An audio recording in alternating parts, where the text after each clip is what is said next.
Ad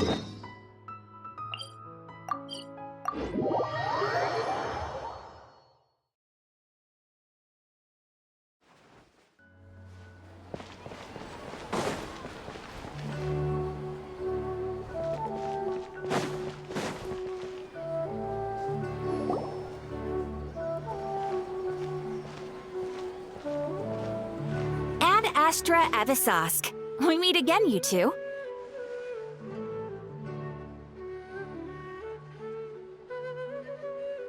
Hi, Catherine! Do you have any commissions for us today?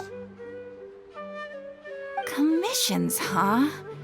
Let me think. Oh, how about this? Please attend the Academia's Academic Symposium this afternoon and recite a love poem on stage. Wait, say what now? And if possible, please also use your camera to capture the reaction of the audience upon finishing the poem. Huh? What kind of commission is that?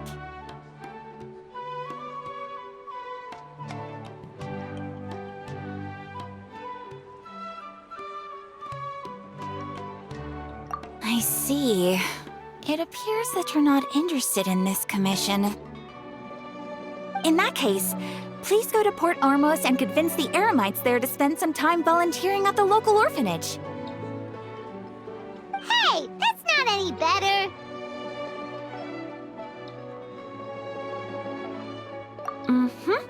I'm sure the mercenaries will have some interesting reactions as well. Paimon's gotta ask. Just who exactly has been submitting these commissions to the Adventurers Guild? Oh, the commissioner? Well, actually, I just wanted to see the two of you in action. Was it so obvious? I was hoping you would actually take one of those commissions. That kind of chance to observe humans doesn't come by often. Ah, so it's Nahida. Paimon just knew Catherine wouldn't crack those kinds of jokes. When did you get into her head? From when she said, Ad Astra Abisask? So it's been you this whole time? Are you done resting up, Nahida? Yes. I've been sleeping ever since we parted ways, and I even had a really, really long dream.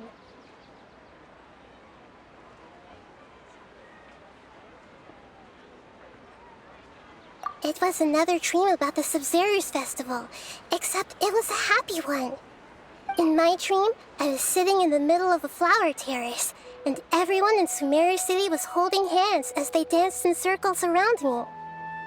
They danced round and round, and everyone looked really happy. I also got to sit on a gigantic flower carriage. Ferris, the Knight of Flowers, raised me really, really high above the ground, and I was throwing an endless amount of Yalda candies at the children. You know, Nahida, maybe your dream is how the Sub-Zero's festival really should be.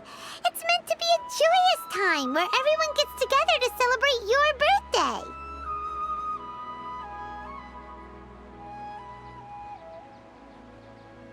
Huh? Wasn't I describing a really happy dream? Why are you both looking at me like that? Wait, could this be an example of the emotion known as pity? No, we aren't pitying you. That would only make everything worse. We just don't want you to feel too sad. By the way, have you had a chance to visit Dunyarzad? How's she doing?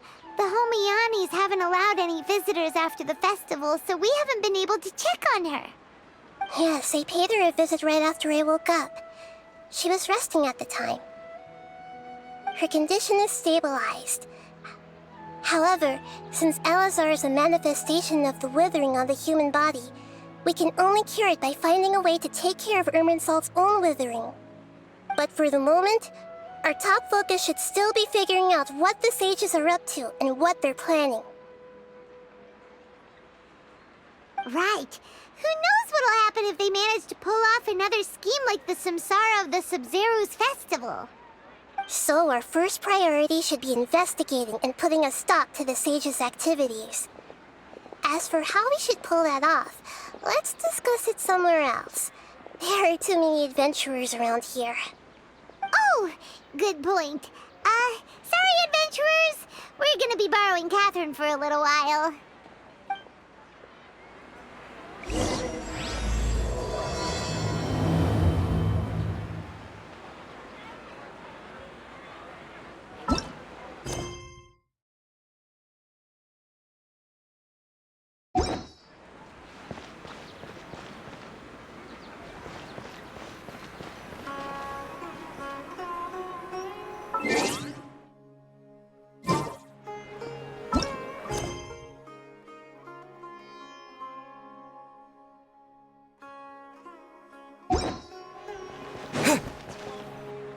Let's continue our chat here. Okay, so do you have any ideas on how we can investigate the sages, Nahida? Actually, I've already done a little bit of work on that. But for now, I want to hear your thoughts.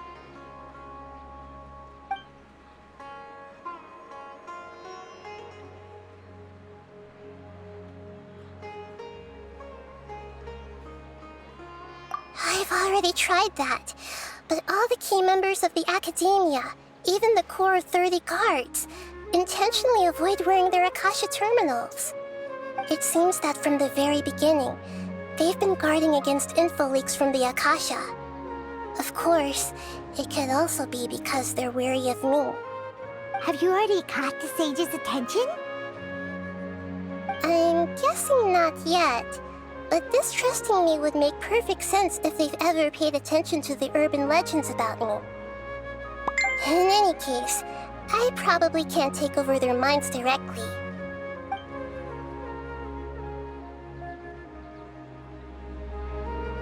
We're in the dark as of now. Since we still don't know anything about their goals, any rash move could tip them off and lead to terrible consequences. After all, every person in Sumeru City is one of their hostages.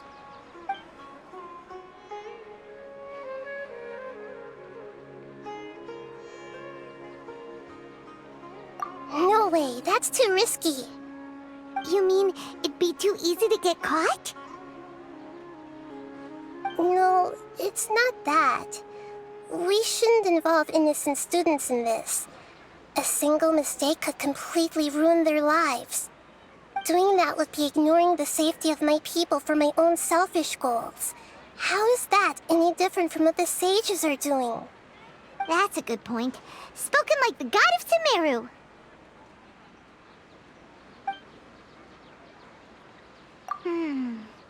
Are we really out of ideas? Nahida, you're super smart, so you already have something in mind, right? Don't keep us in suspense. Spill the beans already. According to a popular theory from the Vahumana Darshan of the Academia, rejecting impractical motions at the beginning of a planning session will give more weight to the actual proposal. Okay, but aren't you the god of wisdom? You don't have to use that kind of gimmick to make us take your ideas seriously. Well, I've been thinking that if I can't directly possess the leaders, and if I can't get ordinary people involved, then I should find someone who's already involved, but hasn't decided to side with the sages. You're saying we should recruit a spy? That does sound like it could work. Oh, before coming back, we met someone named Alhaitham. He seems like he acts alone, and he likes doing stuff behind the Academia's back. They probably aren't in cahoots. Actually, I already have someone in mind. Do you still remember that female scholar named Sataria? Sataria? Paimon remembers now. Isn't she the one who's always trailing behind the Grand Sage of the Academia? We ran into her basically every time the Sub-Zero's festival repeated itself.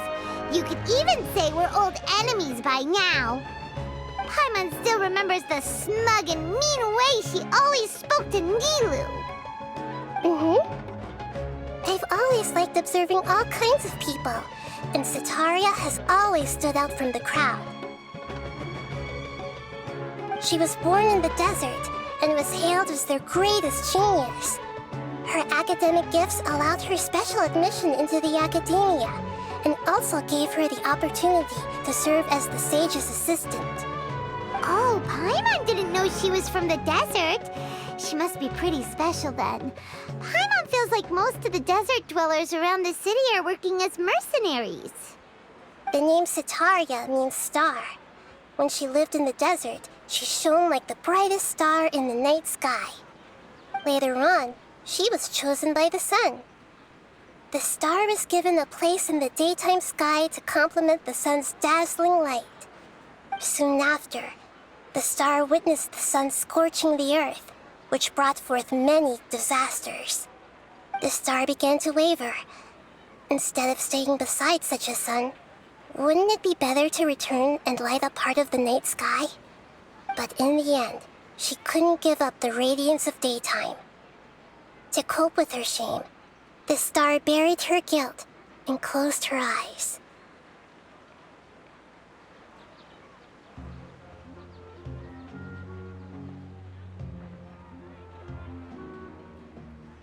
From the sound of it, Setaria's just hung up on the research opportunities here.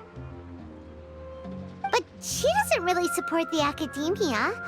She still feels guilty about not doing more for the desert, right? She's just running away from her problems. Indeed.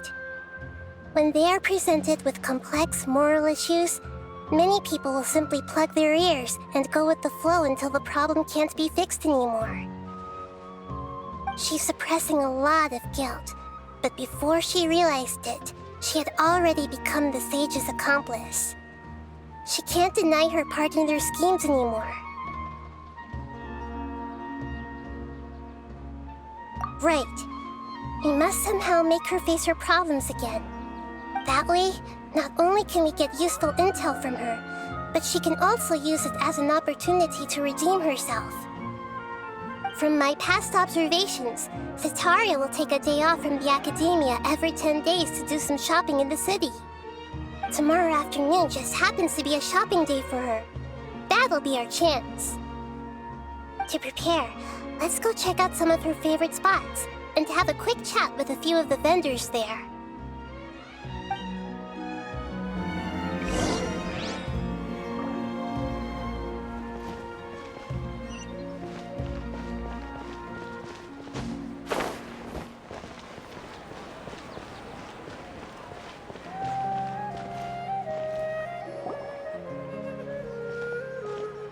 This should be Setaria's favorite fortune-telling spot.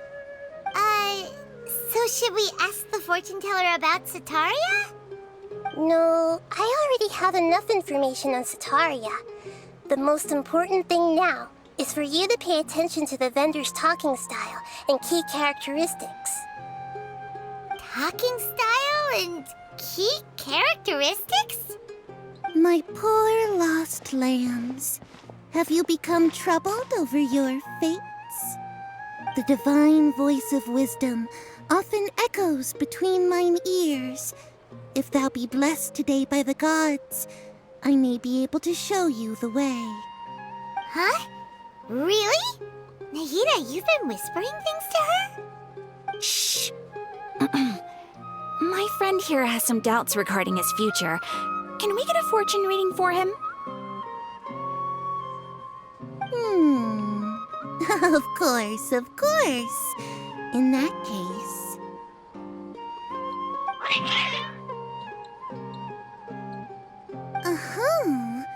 It would seem that Harut and Marut are quite wary of you. Perhaps, at some time in the past, you have somehow offended the gods. Only mocking the god of Animo, questioning the Lord of Geo's financial savviness, and brawling with the god of Electro. Do those count? Oh, nothing. Go on, pick an aspect for her to divine. Love prospects? No problem at all.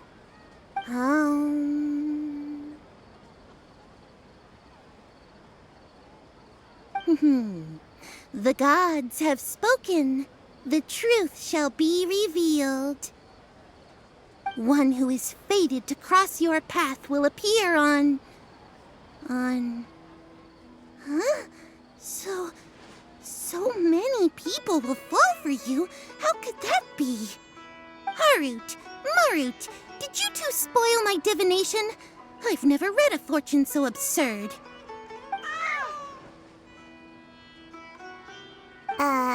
Actually, Paimon thinks this is probably the most accurate fortune-telling you've ever done.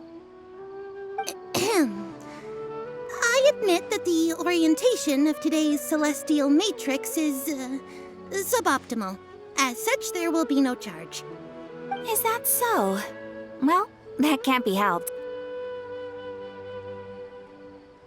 If you were to bring some food offerings for Harut and Marut on your next visit, perhaps they could help you reverse the wheels of fate.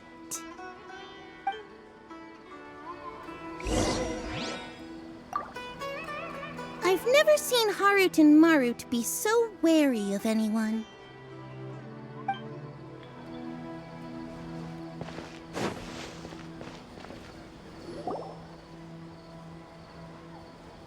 Is this another one of Sataria's favorite stalls? Yep, it belongs to a king. His father helped Sataria a lot when she first moved to Samari City, so she still comes by whenever she has time. When I start talking with him, listen carefully to the details of our conversation. Ah, dear customers! Would you like to look at some pottery? We caught wind of your great craftsmanship, so we specifically came to take a look. Oh, I recognize you. Aren't you Miss Catherine from the Adventurers Guild? Sounds like I'm in for some big business. Speaking of, where did you learn this trade? I suppose you could say it all started with my dad. He's a mason by trade, but I picked up an interest in clay while apprenticing for him. After that, I began making pottery by myself in secret, and I simply changed trades when my works turned out well. Although it's a pity that I'm no longer making much use of the knowledge provided to me by the Akasha. That's nice. You're making a living doing something you love. So is your father still working as a mason? Oh no, not anymore. A few years back, he fell from a roof and broke his leg. Since he had already saved enough Mora over all these years, he's just enjoying the retired life in Port Ormos nowadays. I see. We wish him peace and happiness in his retirement. I'll have someone in charge of logistics at the guild come by another day for some goods.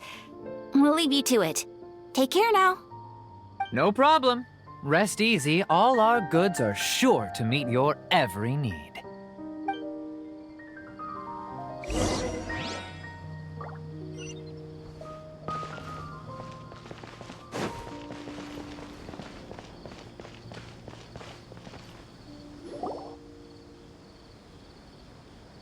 This should be our final stop. Sataria's always thinking of this restaurant when she's working at the academia, so she always comes by whenever she's out in the city. Nahida, you've really thought of everything. It's my duty to protect Samari's citizens, after all. Hi there. I feel like I've seen you down by the docks before. Huh? Sorry, I don't quite remember. If I recall, you were having a discussion with someone about shipbuilding at the time. Ah, that's right! I've always been really interested in feats of marine engineering. After all, I grew up in Liyue Harbor and spent my entire childhood staring at the ships going in and out of the port. I came to Sumeru to study, but failed to make it into the academia due to my lack of talent. But I'm still discussing all kinds of problems with different scholars, and I'm continuing to study and perform research from the restaurant's basement. I'm sure I'll get into the academia after their next round of exams. What an admirable spirit for learning. Amazing. Sure, but you'll find hardworking people wherever you go. So this restaurant has a basement as well? Huh. First I've heard of it. That's right. It's not usually open to patrons. Most of the time, employees use it for breaks or to hold private events. I see. Yes, that makes sense. Well, good luck with your studies, Miss Chishan. Thank you so much. As long as I can make it into the academia as an official student, I'll be happy.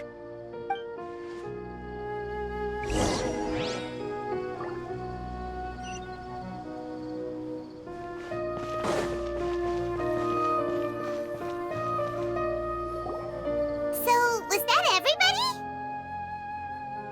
Mm-hmm. 3 familiar faces should be enough for Sataria.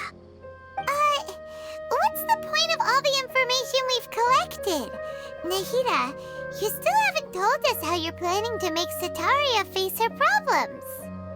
Sataria is already used to avoiding her problems, so we must find a way to break through her usual sensibilities. I remember you mentioned that the Eremites in Port Ormuz are all making a fuss about the upcoming resurrection of King Deshret. Although it's all just a boatload of nonsense, the fate of her homeland may turn out to be Sataria's soft spot. Oh, Paimon gets it now! You want to take advantage of the guilt Sataria feels about her homeland.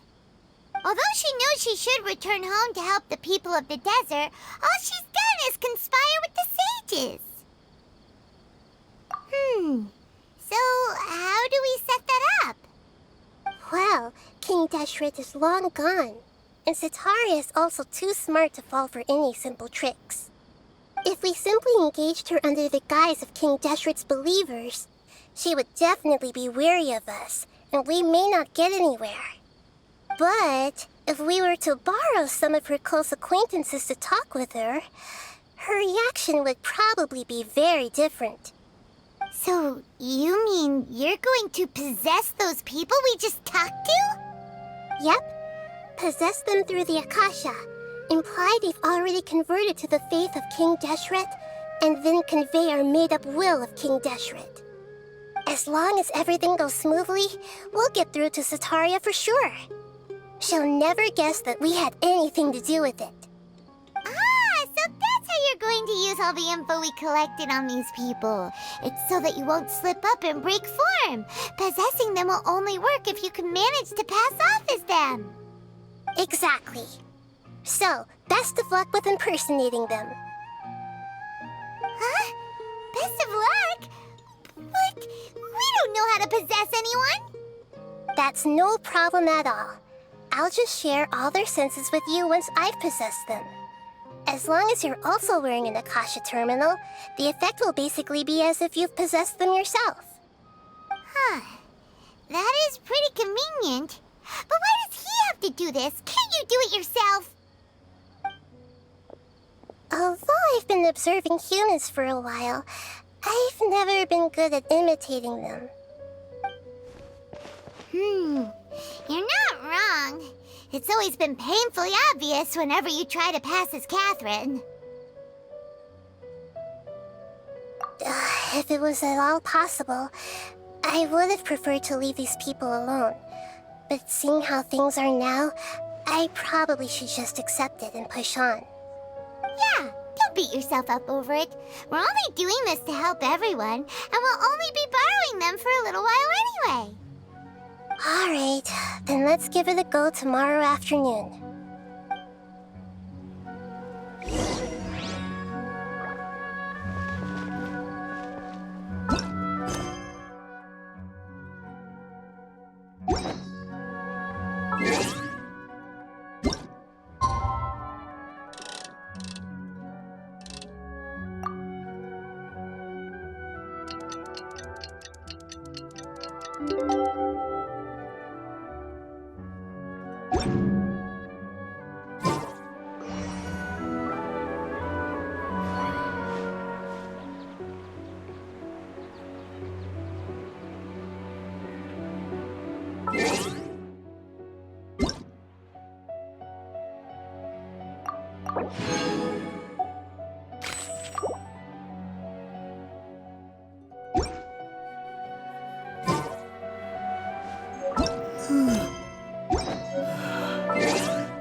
Here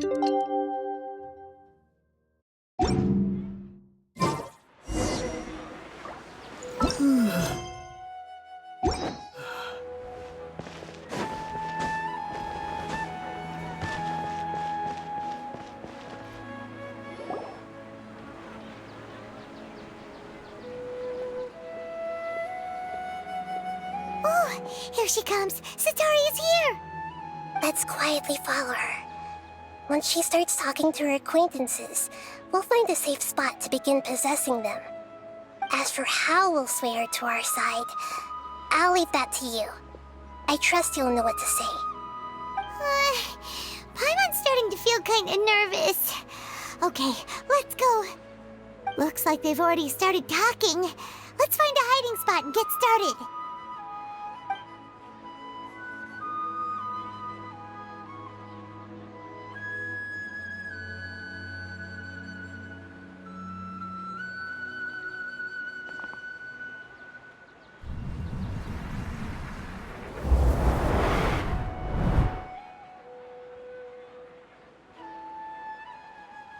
That's right. You really can't force anything when it comes to love.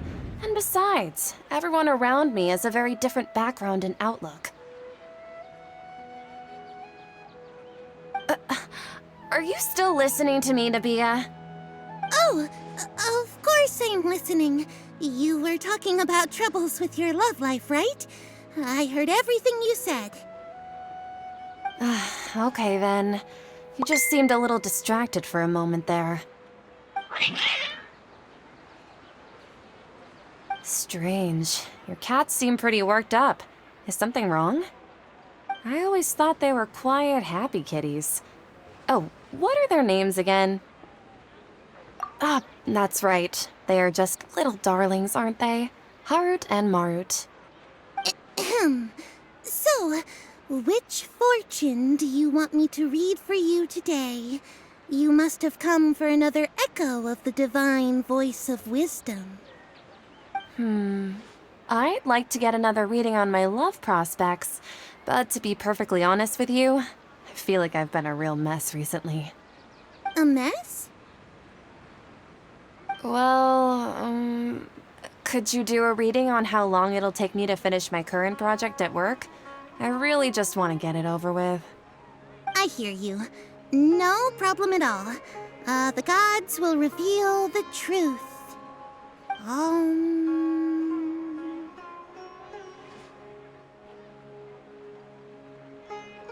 The gods are asking, Sataria, why haven't you gone home? Why haven't I gone home? Do the gods really know everything I've been thinking about? Sataria, why don't you just go home? It's a demand now instead of a question. The gods seem to be truly upset. I'm sorry. I know I failed the gods. Please pass on my most sincere apologies and ask for their divine forgiveness. And if I may ask, Nabia, is there a specific god who's speaking to you right now?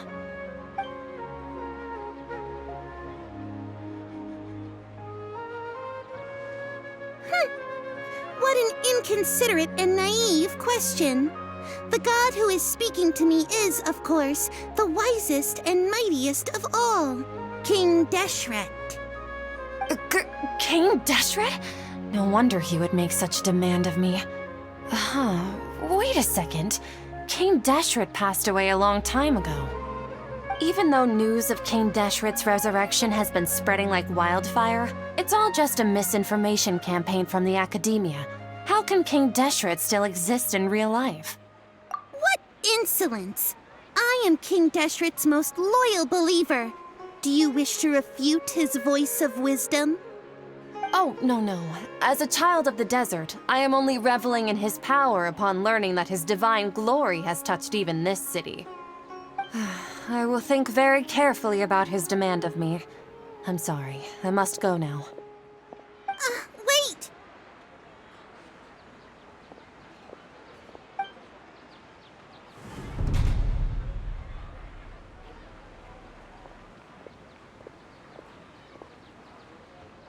Whoa! she just ran off in a hurry. She looked pretty upset, too. Well done. Sataria didn't seem to suspect anything amiss. To have something she's been trying desperately to avoid show up out of nowhere and berate her, that must have shaken her to the core. Aw, Nahida, it seems like you understand human emotions really well after all. All I know are some abstract Harvard-taught theories. And in any case, my time with you has shown a lot of them to be utterly useless. I'm still trying to make sense of everything. Anyway, enough of that. Let's hurry and catch up to Sataria. He's out of games now, right on cue. Let's get ready to possess him right away!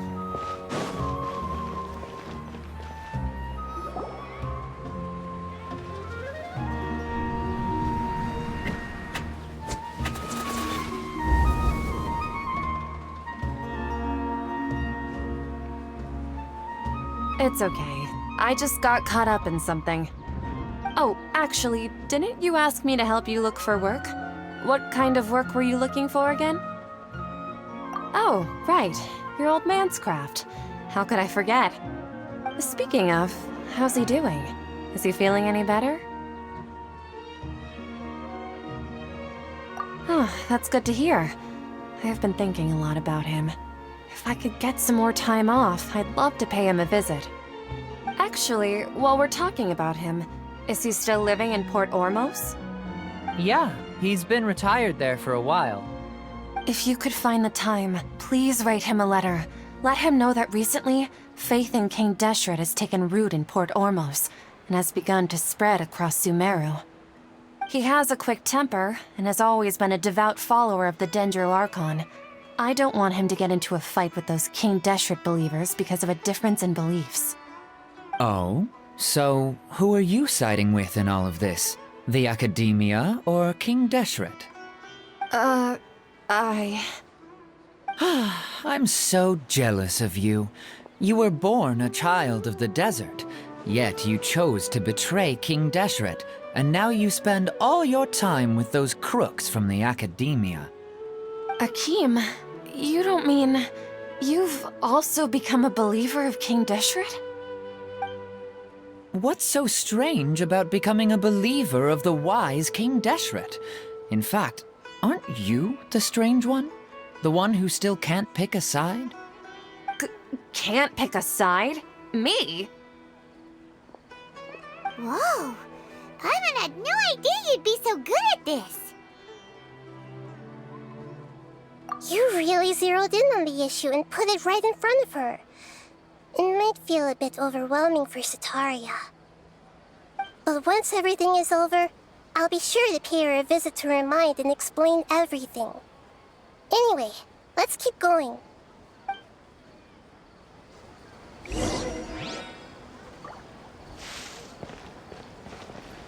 Come on! Sataria's already started talking with Shishan!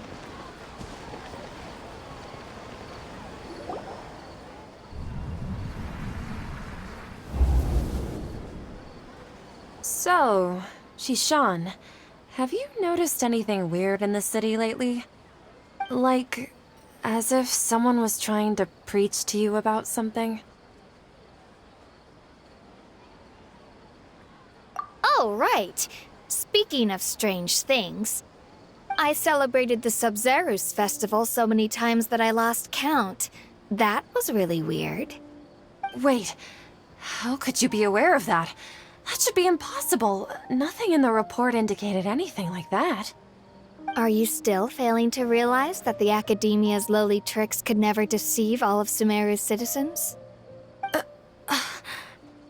Shishan, don't tell me that you've converted to King Deshret as well. What an absurd question. You make it sound like I should be ashamed for becoming a believer of King Deshret. In reality, shouldn't you be the one who is ashamed?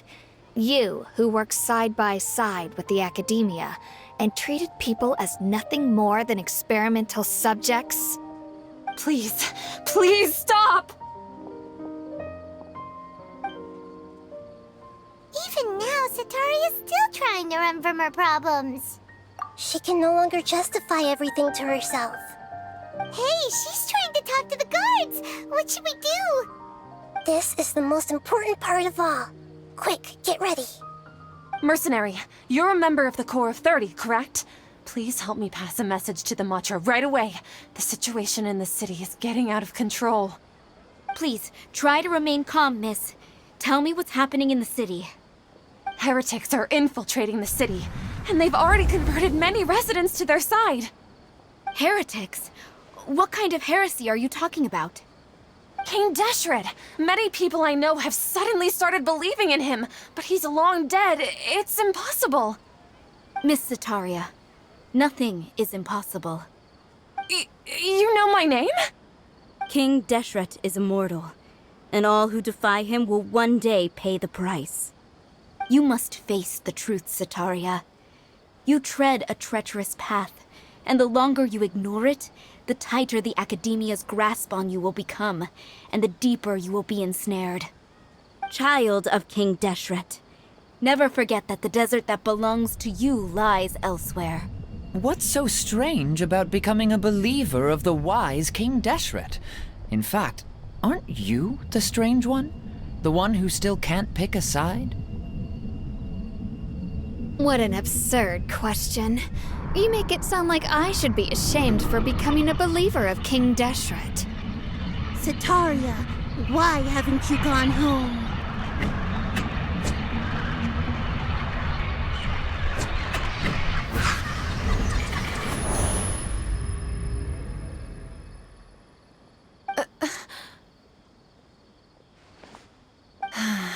It seems that no matter where I run, I only keep finding more believers of King Deshret.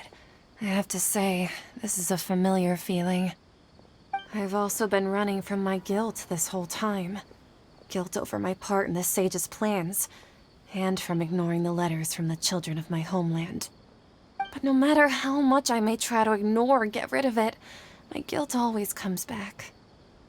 You won't necessarily lose your research opportunities by facing the truth. Besides, did you really want to conduct your research while carrying such heavy feelings of guilt? How do you know me so well? Are you truly just a believer of King Deshret? Or are you the god himself? That's not important. The important thing is to pass judgment on the Academia and its sages, and to correct their mistakes. If you could provide some assistance in this matter, perhaps it could serve as a form of atonement. I've actually never believed in the gods, but I've always believed in serendipity. Your appearance must be a fated opportunity for me to get out of this wretched situation. Please tell me, what can I do for you? How much do you know about the sage's current activities? I was just one of the designers for the masked dream harvest scheme, which is what happened around the Sub-Zeru's festival. But I know very little about the full scope of the overall project. I'd assume that only staff with the highest clearance would have access to those confidential documents. I've just been working to meet the Grand Sage's specified requirements. However, there's something that's been really bothering me. I heard that a scholar who was previously expelled has returned to the city, and even the sages are still quite wary of him. To fight against the Academia, we will need to figure out the nature and the purpose of their work. Is there a way for us to get access to the confidential documents you mentioned? It should be possible if we're willing to take some risks. After all, I'm an assistant to the Grand Sage, and I've been working on many tasks outside of the project. One thing, though, I won't be able to transfer the documents to you through the Akasha once I get my hands on them. The sages have always closely monitored all activities within the Akasha. Let me see. Let's use the most primitive method. Send someone to pick up the documents tomorrow evening at the Academia entrance. The Academia entrance. Wouldn't that be too conspicuous? Don't worry about that. I assure you, this won't be a trap. I'm only suggesting this location because it'll draw more scrutiny for me to leave the Academia again. It'll be safest for me to distract the guards long enough to hand you the documents. All right, I trust you. So, if I were to successfully complete this task, would it mean I've atoned for my wrongdoings? That'll depend on the judgment of the Dendro Archon. The Dendro Archon. That's right. Her people are the ones we have endangered. As the God of Wisdom, she's also the one responsible for judging and guiding the scholars. Maybe it's time for me to find a god to believe in. Just as Nahida predicted, we've managed to bring Sataria to our side! The Traveler's execution was ingenious. He's the one who deserves all the praise. Well, now that we've made plans to meet again tomorrow evening, all we can do is pray for Sataria's mission to go off without a hitch. Pray? But if we're going to pray to the gods, aren't we just praying to you? God of Wisdom and Guardian of the Scholars? No. The truth is the true Guardian of Scholars. I've always believed that. Anyway, let's meet again tomorrow evening at the Adventurers Guild.